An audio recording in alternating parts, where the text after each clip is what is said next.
Привет, друзьяшки! А я сегодня хочу вам рассказать, как я стираю в походе.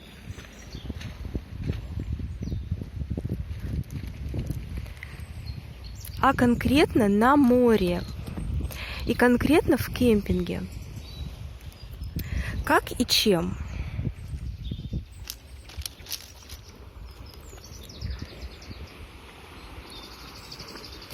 Начнем с того средства, которым я стираю.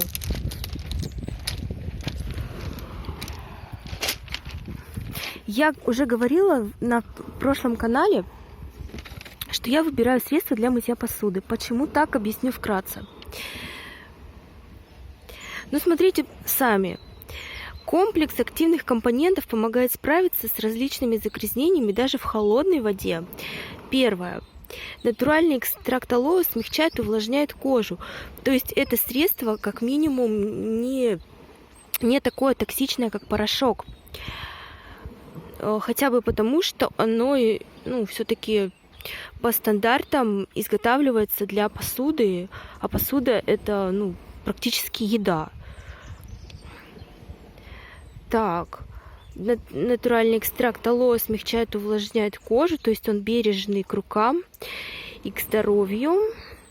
Так, отлично пенится и легко смывается водой. В принципе, это как раз-таки и нужно, чтобы постирать в море, потому что обычное мыло просто ужасно. Обычное мыло это просто ужас, как пенится, а порошок плохо смывается. Далее, вот смотрите, я выбрала сорти, потому что оно сейчас просто самое дешевое. 29 рублей, но можно что-то и другое. Единственное, что я не советую, это выбирать с глицерином. Потому что после глицерина получается как будто вещь как будто жирная или непростиранная. Как-то я даже пробовала шерстяные носки в таком средстве, не в таком именно, а в средстве с глицерином.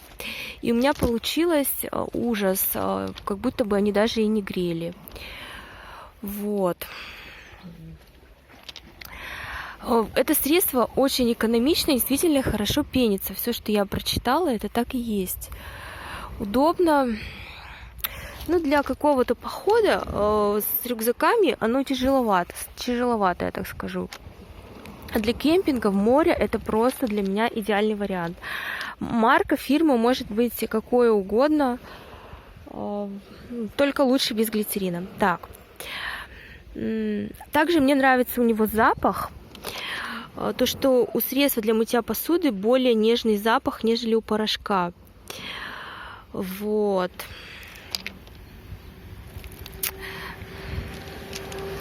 Что касаемо сушки, сушу я вот так.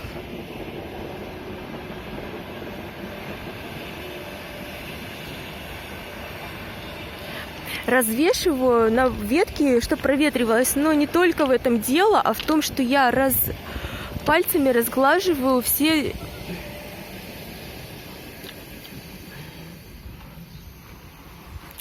морщинки так, чтобы когда вещь высохнет, она выглядела как будто проглаженная. Это фишки меня научила многодетная мама, которой некогда было гладить белье. Вот, я ее тоже использую. Видите, как висит ровно, без всяких складочек. Далее, что касаемо полоскания.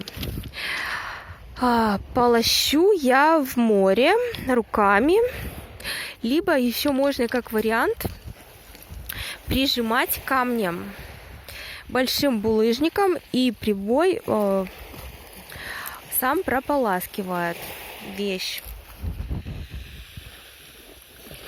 Просто положить на берег, к примеру, в полметре от конца волны, и вещь прополощется. Это нужно время, минут 20-30 желательно, ведь это все-таки соленая вода. Вот. Также, что хочу сказать про стирку спальника. спальник я стираю шампунем. По крайней мере, я стирала шампунем. Шампуни просто пенятся великолепно. Я также выбираю нейтральный шампунь без разглаживающих компонентов. Например, вот я пробовала стирать Эльсевом. Эльсев ужасно стирает, плохо пенится. Там перепичкано ухаживающими компонентами, силиконами всякими, наверное. Допустим, какая-нибудь чистая линия или что-то в этом плане стирает замечательно. Также Фейри можно или Сорти.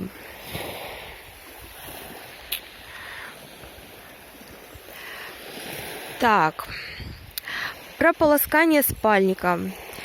Сначала, так, я его кладу, смотрите, сначала кладу просто в море. Потом оно у меня намокает, тщательно намачиваю. Для этого не нужно большого труда, просто помять руками, как следует намочить. Можно даже ногами. Потом тихонечко его вытащить на берег, где-то мылиться. Мылится, он намыливается минут 20-30, все простирывается руками. Аккуратненько, у кого-то может и больше получится. Аккуратно простирывается по круговой. Можно на пару раз по круговой пройтись.